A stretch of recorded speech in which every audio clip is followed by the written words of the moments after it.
Hello दोस्त। कक्षा 10 NCERT प्रकाशन की किताब है। उसमें गणित अभ्यास नंबर 3, ठीक है। इसी अभ्यास में इसका नाम है दो चर वाले रैखिक समीकरण युग्म। युग्म मतलब होता है जोड़ा, ठीक है। और इसमें जो है उदाहरण नंबर 3 का हम अध्ययन करेंगे। तो सबसे पहले जो है हम लोग सवाल को समझते हैं, ठीक है। अब इस उदाहरण के बाद जो है आपकी प्रश्नावली क्या हो जाएगी, प्रारंभ हो जाएगी। तो चलिए मैं पढ़ना प्रारंभ कर रहा हूँ। दो रेल पटरियाँ, ठीक है। रेल की पटरी को आप देखे होंगे। तो उसमें जो है x + 2y - 4 = 0 और 2x + 4y - 12 = 0 द्वारा निरूपित की गई है, ठीक है। इसका कथन यह है कि रेल की दो पटरी है, तो एक पटरी को इस समीकरण से निरूपित किया गया है, ठीक है। और एक पटरी को इससे निरूपित किया गया है। एक पटरी जानते हैं ना किसको कहते हैं? पटरी उसे नहीं कहते हैं जिस पर हम लिखते हैं। यहाँ पर पटरी उससे मतलब है जिस पर ट्रेनें चलती है, रेल चलती है, उसको पटरी कह रहा है। तो एक पटरी का समीकरण यह है x + 2y - 4 और बराबर 0 और एक का है 2x + 4y - 12 = 0 द्वारा निरूपित की गई है। इस स्थिति की ज्यामितीय रूप में व्यक्त कर दीजिए, ठीक है। तो देखिए बहुत ही खूबसूरत सवाल है। और इससे पहले जो हम पीछे जो सवाल पढ़ते थे तो उसमें क्या समस्या था कि उस सवाल को हम पढ़ते थे और पढ़ने के बाद समीकरण बनाते थे, और समीकरण बनाने के बाद तब हम लोग क्या करते थे, सारणी बनाते थे और तब उसे ग्राफ पर व्यक्त करते थे, ठीक है। यदि पीछे आप क्रमवार वीडियो देखते होंगे तो आपको ऐसा ही मिलता होगा। लेकिन इसमें क्या है कि आपको बीजगणितीय रूप में व्यक्त करके दे दिया है, समीकरण बनाया गया है, सिर्फ आपको ज्यामितीय रूप में क्या कर देना है, व्यक्त कर देना है। तो देखिए चलिए मैं इस सवाल को बनाना प्रारंभ कर रहा हूं, ठीक है। और सबसे पहले जो है हम लोग लिखेंगे यहाँ पर हल, ठीक है। यहाँ पर मैं लिख दे रहा हूँ हल, ठीक है। और यह क्या है कि यह प्रथम समीकरण है, ठीक है। तो यहाँ पर मैं लिख दे रहा हूँ प्रथम समीकरण। ध्यान से देखिएगा, प्रथम समीकरण। अब जो है हम क्या करेंगे कि इस समीकरण को हम उतार देंगे यहाँ पर, ठीक है। यह जो समीकरण है उसी को हम लोग क्या करेंगे, उतार देंगे। जैसे देखिएगा x + 2y - 4 = 0। ध्यान से देखिएगा, ठीक है। अब क्या करते हैं कि यह क्या है, तो यह बीजगणितीय रूप में समीकरण है। जब ऐसे देखिए दो चर भी है, एक चर यह है और एक चर यह है, तो जब इसको हमें किस रूप में व्यक्त करना है, ज्यामितीय रूप में व्यक्त करना है, ठीक है। तो जब ज्यामितीय रूप में व्यक्त करना है तो पहले क्या करेंगे कि देखिए x प्लस, इसको लिख दीजिए समीकरण नंबर 1, ठीक है। अब 2y और बराबर, इसको पक्षांतर कर दीजिए तो यहाँ पर 4 हो जाएगा, ठीक है। अब इसमें का x को या y को, किसी भी एक चर को आप अकेले कर दीजिए, किसी को अकेले कर दीजिए। तो चलिए मैं यहाँ x को कर दे रहा हूँ। x बराबर क्या हो जाएगा, 4 माइनस यह हो जाएगा 2y। सही समझ में आ रहा है? ये धन है, इधर पक्षांतर होगा तो क्या हो जाएगा, ऋण हो जाएगा। अब आप कहेंगे सर आप ऐसे क्यों करते हैं? तो देखिए जब किसी चर को अकेले कर लेते हैं तो उससे फायदा यह होता है कि यदि एक चर का इसमें मान रखेंगे तो दूसरे चर का स्वयं मान क्या हो जाएगा, निकल जाएगा। तो बताइए अब क्या हम बना दें?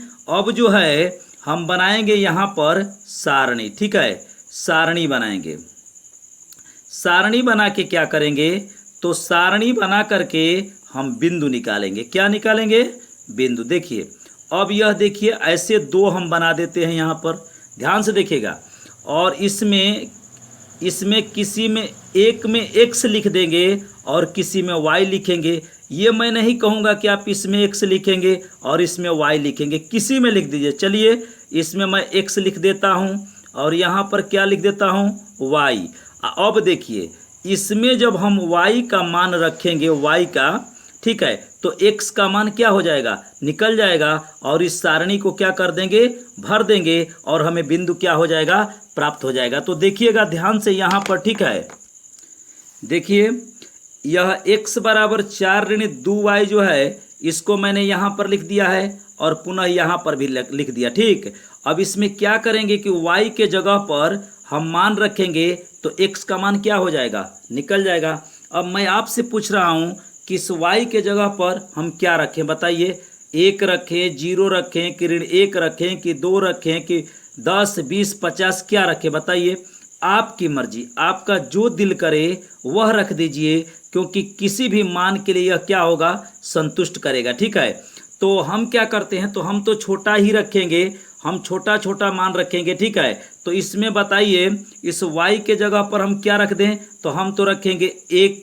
देखिए x बराबर 4 ऋण 2 गुणे 1। बताइए y के जगह पर मैंने क्या रख दिया, 1 रख दिया। तो यह x बराबर क्या हो जाएगा, 4।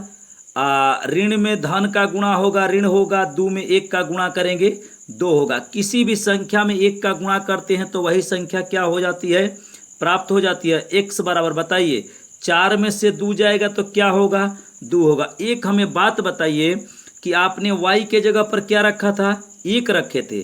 तो जब y के जगह पर 1 रखे थे तो x का मान कितना आ गया, 2 आ गया। चलिए इसमें भर देते हैं। बताइए y के जगह पर आपने क्या लिखा, 1 लिखा। y के जगह पर 1 माने तो x के जगह पर क्या आ गया, 2 आ गया, ठीक। अब देखिए क्या करते हैं, अब पुनः इस साइड में एक बार और लिख लिए हैं, क्योंकि हम इसके 2 मानों को निकालेंगे, ठीक है। तो आप कहेंगे सर 2 से अधिक नहीं निकालेंगे। देखिए आपका जितना दिल करे, 3, 4 मान जितना मन करे उतना निकालिए, सभी मानों के लिए यह संतुष्ट करेगा। और आप यही सोचिएगा कि छोटा से छोटा ही अंक रखें, ताकि ग्राफ पेपर पर स्पष्ट रूप से आपको उसको दर्शा सके, ठीक। और यदि बड़ा मान भी रखते हैं तो देखिए ग्राफ पेपर एक ऐसा चीज़ है जिस पर बड़ी से बड़ी गणनाओं को भी दर्शाया जा सकता है। तो देखिए x बराबर क्या हो जाएगा, 4 माइनस 2 गुणे। अब यह बताइए कि इस y के जगह पर क्या रख दें, हम आपसे पूछ रहे हैं, आपकी मर्जी, आपको जो दिल करे वो रखिए। तो बताइए 1 रखें, 2 रखें, 0 रखें, क्या रखें। तो हम तो 2 रख दे रहे हैं, आपका जो मन करेगा वो रख दीजिएगा, ठीक है। तो y के जगह पर मैंने क्या रख दिया, 2। तो x बराबर 4 माइनस, आप कहेंगे सर बटा में नहीं लिख सकते हैं, बटा में भी लिख सकते हैं, कोई बात नहीं है। देखिए बटा में लिखेंगे, अगर मान लीजिए x का या y का मान बटा में आ गया तो आपको ग्राफ पेपर पर थोड़ा सावधानी से उसे क्या करना पड़ेगा, दर्शाना पड़ेगा। 2 में 2 का गुणा करेंगे, क्या हो जाएगा, 4 हो जाएगा। अब यह बताइए x बराबर 4 में ले 4 गया, 0 हो जाएगा। यह बताइए कि आपने y के जगह पर क्या रखा, 2 रखे, तो x का मान क्या आ गया, 0 आ गया। तो चलिए इस y में हम 2 भर देते हैं और तो x का मान कितना आ गया, 0 आ गया, ठीक है। तो इस समीकरण के लिए यह सारणी बन के क्या हो गया, तैयार हो गया, ठीक है ना। इसी तरह से ये जो दूसरी रेल की पटरी है इसके लिए भी हम ऐसे ही इस चर में इसमें भी किसी चर को क्या करेंगे, अकेले करेंगे और उसके बाद ऐसे क्या बनाएंगे, सारणी बनाएंगे और सारणी के बाद बिंदु को क्या करेंगे, निकालेंगे। तो चलिए सबसे पहले हम समीकरण को लिख लेते हैं। देखिए इसमें दूसरा समीकरण क्या दिया है, तो ऐसे दिया है 2x प्लस 4y ऋण 12 इक्वल टू 0, ठीक है। देखिए यह उदाहरण का अंतिम सवाल है और उदाहरण को मैं इसीलिए पढ़ाता हूँ कि जब मैं प्रश्नावली बताऊंगा तो आपको स्पष्ट समझ में आ जाएगा कि उदाहरण से कितना आपका प्रश्नावली के प्रश्न टच करते हैं। इसीलिए आप हर उदाहरणों को देखते रहिए। देखिए यहाँ पर इसमें भी मैं किसी चर को अकेले कर दूंगा, इसको लिख दीजिए समीकरण नंबर 2, यह 2 है, ठीक है, रेल की पटरी के लिए समीकरण, ठीक है। तो ऐसे करेंगे 2x प्लस 4y बराबर, इसको पक्षांतर कर दीजिए, क्या हो जाएगा, 12 हो जाएगा। अब देखिए इसमें से किसी एक चर को हम क्या करेंगे, अकेले करेंगे, जैसे उस पहले समीकरण में किया था। ऐसा क्यों करते हैं, क्योंकि अगर किसी चर को अकेले करेंगे तो एक चर का मान रखेंगे तो दूसरे चर का मान स्वयं निकल जाएगा। तो चलिए देखिए 2x बराबर, इसको मैं इधर पक्षांतर कर दे रहा हूं, तो 12 माइनस धन है, इधर जाएगा तो ऋण हो जाएगा, क्या हो जाएगा, 4y हो जाएगा, ठीक है। और x को अकेले करना है ना, माने किसी एक चर को अकेले करना है, तो इसके पास 2 है ना, तो इसको भी हटा दीजिए, ठीक है। तो x बराबर क्या हो जाएगा, यहाँ लिखेंगे 12 माइनस 4y और बटा में क्या हो जाएगा 2 हो जाएगा। ठीक है, अब क्या करें, अब हम क्या करेंगे, तो जैसे पहले समीकरण में सारणी बनाए थे वैसे पुनः यहाँ पर भी हम लोग क्या बनाएंगे, सारणी बनाएंगे। ठीक है, देखिएगा अगर किसी को कोई बात समझ में ना आए तो आप कमेंट करिए। ठीक है, अगर कोई समस्या है तो उसे हमें बताइए। अब क्या करेंगे यह बताइए, इन खानों में एक में x लिखेंगे, एक में y लिखेंगे। ठीक है, तो आप कहेंगे सर आप x से y लिखते हैं, क्या दूसरा कोई चर नहीं लिख सकते हैं? लिख सकते हैं, लेकिन यहाँ गौर करिए हमारा जो समीकरण दिया है उसका चर जो है x और y है, इसलिए हम x और y लिखते हैं। यहाँ पर चर यदि कोई दूसरा दिया होता जैसे p q r कुछ भी दिया होता तो इसमें p और q r हम ऐसे लिखते। ठीक है, लेकिन आपका जो अभ्यास नंबर 3 है लगभग इसमें x y चर मान करके ही हम लोग बना सकते हैं। तो इसमें मैं x लिख दे रहा हूँ, इसमें y लिख दे रहा हूँ। ठीक है, अब देखिए क्या करेंगे, यहाँ पर y का मान जब रखेंगे, यहाँ y का मान रखेंगे तो x का मान क्या हो जाएगा, निकल जाएगा। जैसे देखिए यहाँ पर मैं बता रहा हूँ। ठीक है, देखिए x बराबर 12 ऋण 4y बटा 2 है ना, इसको मैंने दो जगह उतार लिया। ठीक है, इसलिए इसी को उतार दिया यहाँ पर क्योंकि यहाँ पर 2 खाना भरना है। ठीक है, तो x बराबर, गौर करिएगा यहाँ y का मान रखेंगे जैसे फर्स्ट समीकरण में किया था वैसे ही करेंगे, 12 माइनस 4 गुणे। अब आपसे मैं पूछ रहा हूँ बताइए इस y के जगह पर क्या रखें, आप जो कहेंगे वही रखेंगे। आप कहेंगे 0 रखिए, 1 रखिए, 2 रखिए, 3 रखिए, आपका दो जो दिल करेगा, ऋण में रखिएगा, धन में रखिएगा, भिन्न में रखिएगा, किसी प्रकार का कोई दिक्कत है। लेकिन मैं तो यहाँ पर रख दे रहा हूँ 0। ठीक है, y के जगह पर क्या रख दिए, 0 बटा में 2 हो गया। अब बताइए क्या कर दें, x बराबर 12 ऋण 4 में 0 का गुणा होगा, किसी भी संख्या में जब 0 का गुणा होता है तो 0 हो जाता है और बटा में 2 लिख दीजिए। ठीक है, मैंने y का मान रख दिया है, x का मान निकाल रहे हैं, x बराबर, इसीलिए मैं किसी चर को अकेले करता हूँ, गौर करिएगा आप भी करिएगा। और 12 में से 0 को घटा दीजिए तो किसी भी संख्या में अगर 0 घटता है तो वो संख्या आ जाता है 12 बटा में 2, कट गया, कितना आ गया 6। अब हमें बताइए y के जगह पर क्या रखे 0, तो x का मान क्या आ गया 6। चलिए यहाँ पर भर देते हैं, y के हैं आप 0 रखे तो x का मान क्या हो गया 6 हो गया। ठीक है, अब यहाँ देखिए एक और समीकरण यहाँ किए हैं, एक यहाँ पर यह देखिए x बराबर, अब यह बताइए 12 माइनस 4 गुणे। अब आप बताइए ना क्या रखें, हम तो 1 रखेंगे। ठीक है, आपको जो मन करेगा वो रखिएगा, अभी बहुत सवाल है, सभी सवालों में मैं बताऊंगा, बदल बदल करके बताऊंगा। ठीक है ना, अभी तो ये है समझिए, अभी तो मैं ऐसा बता दूंगा कि समीकरण देख करके आप समझ जाएंगे कि उसका ग्राफ कैसे बनेगा। ठीक है, तो अभी बाकी है कहानी, आगे चलने दीजिए।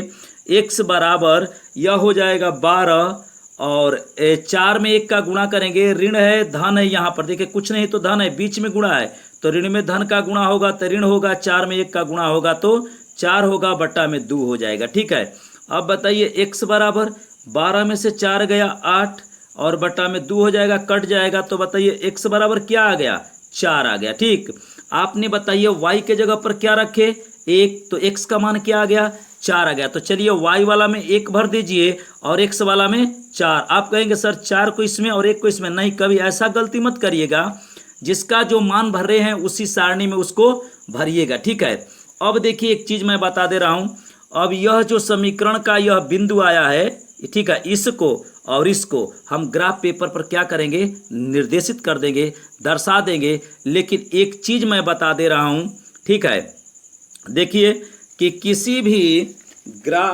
भी समीकरण को देख करके आप कैसे समझेंगे कि उसका ग्राफ कैसे खींचा जाएगा। ठीक है, थोड़ा समय लगेगा लेकिन वीडियो लंबा, उससे मत घबराइए, आप अच्छे तरीके से इसको देखिए। ठीक है, यह देखिए एक समीकरण यह दिया था और एक समीकरण यह दिया था, तो पहले समीकरण में जो x के पास होता है वह a1 होता है, जो y के पास होता है वह b1 होता है और जो अचर पद होता है वह c1 होता है।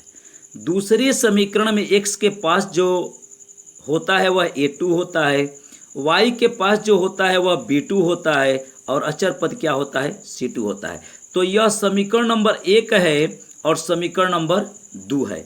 हम यहाँ पर यह पता कर रहे हैं कि किसी भी समीकरण को देख करके हम कैसे पता करेंगे कि उसका ग्राफ पेपर पर ग्राफ कैसे खींचा जाएगा, जबकि इसको मैं आपको समझा चुका हूँ, ठीक है ना। फर्स्ट वीडियो देखे होंगे तो उसमें मैं इसके बारे में बताया हूँ। चलिए ध्यान से देखते हैं।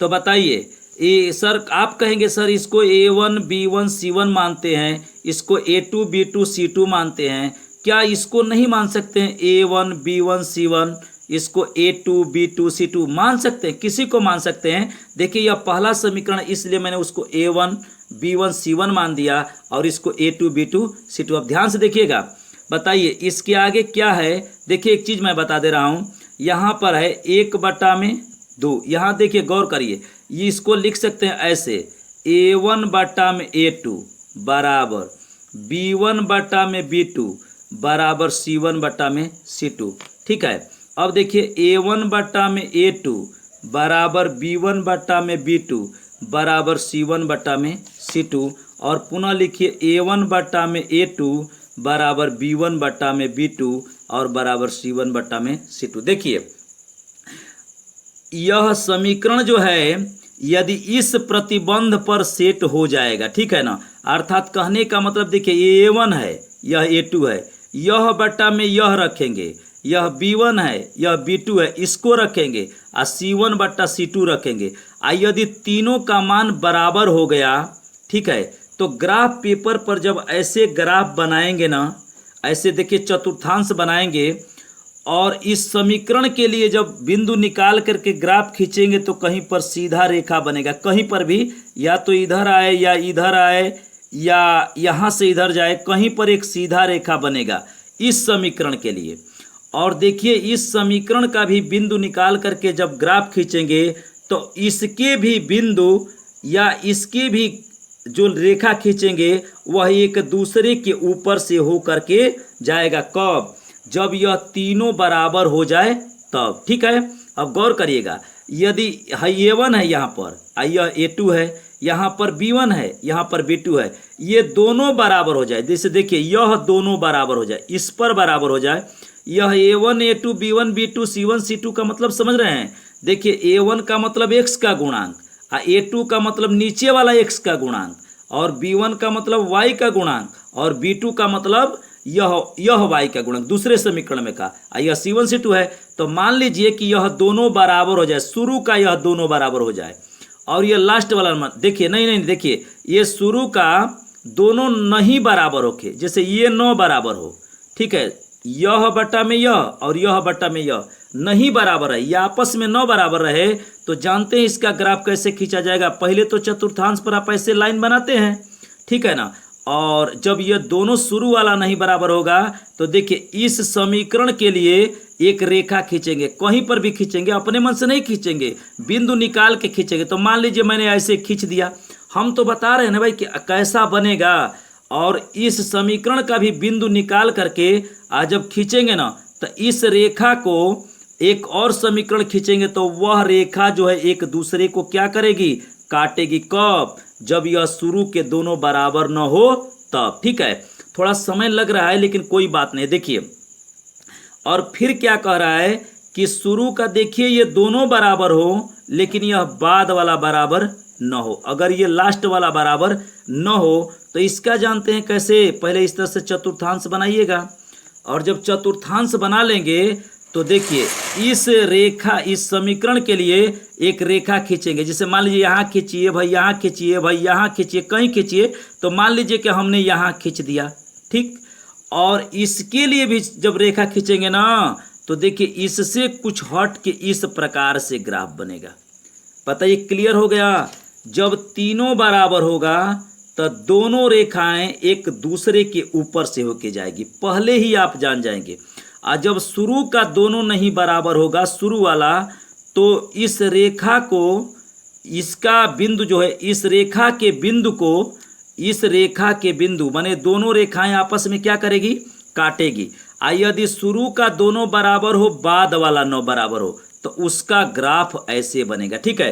तो चलिए हम इसको क्या करते हैं, चेक कर लेते हैं कि इसका ग्राफ कैसे बनेगा। देखिए इसका x का मान A1 है, 1/2, और यह क्या हो गया, 2/4। अब यह B1/B2 हो गया, ठीक है ना, बराबर, पहले लिख रहे हैं ये C1 और C2 है तो -4/-4 12। ठीक है, अब देखिए इसको थोड़ा हल कर दीजिए, यहाँ पर देख करके मत बताइए। देखिए 1/2 बराबर, ये कट जाएगा, 1 क्या हो गया 2, और यह कट जाएगा तो 1 क्या होगा 3, ऋण ऋण कट गया। तो यह बताइए, यह शुरू में आपस दोनों क्या है बराबर है, लेकिन 1/3 बराबर नहीं ना है। देखिए 1/3 1/2 से बराबर नहीं ना है। यह 1/2 बराबर है, लेकिन 1/3 नहीं बराबर है।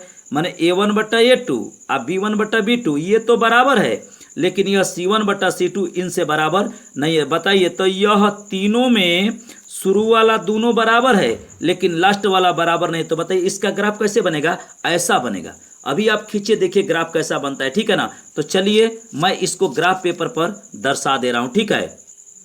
देखिए इन सभी जो यह समीकरण है इसको मैंने हल करके बताया था, यही सब क्या है बिंदु हैं, ठीक है। तो इसको और इसको क्या करना है, ग्राफ पेपर पर आपको क्या कर देना है, दर्शा। तो देखिए यह जो पहला समीकरण है इसमें से मैं बिंदु बता दे रहा हूं। तो पहले बताइए कोष्टक बनाइए यहाँ पर, और बताइए पहले इसको लिखें कि इसको लिखें। तो पहले x को लिखते हैं, भुज को। तो यहाँ पर 2, 1, और यहाँ पर भी ऐसे ही लिख दीजिए, पहले 0 और तब किसको लिखेंगे 2 को लिखेंगे। इन्हीं दोनों बिंदुओं को इस ग्राफ पेपर पर क्या करना है, दर्शाना है। यहाँ पर करिए, देखिए 6, 0 और यह हो जाएगा 4, 1। अब गौर से ख्याल करिएगा, ठीक है।